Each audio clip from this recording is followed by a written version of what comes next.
Viewer সকলকে জানাই Tripura updated point চ্যানেলের পক্ষ থেকে স্বাগত। তো প্রতি বছরের মতো কিন্তু এই বছরও স্পট রাউন্ডের অ্যাডমিশন নোটিশ দিয়ে দিয়েছে। তো স্পট রাউন্ড অ্যাডমিশন কীভাবে হবে তোমাদেরকে বলে দিচ্ছি। তো রাম ঠাকুর কলেজ থেকে কিন্তু এই নোটিশটা এসেছে।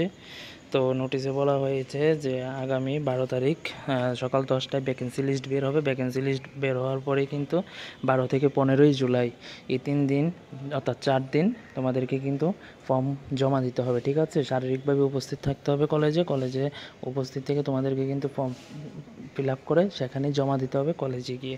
তারপরে সেখানে কিন্তু মেরিট লিস্ট বের হবে 16 তারিখ বিকাল 2টায়, ঠিক আছে। তারপরে সেই মেরিট লিস্ট অনুসারে ভর্তি হবে 18 এবং 19 তারিখে বলা হয়েছে। তারপরে বলা হয়েছে যেসব স্টুডেন্ট অন্যান্য কলেজে ভর্তি হয়ে গিয়েছে তোমাদেরকে কিন্তু স্পট রাউন্ডে কোনো চান্স দেওয়া হবে না, ঠিক আছে। তোমরা সেখানে করতে পারবে না।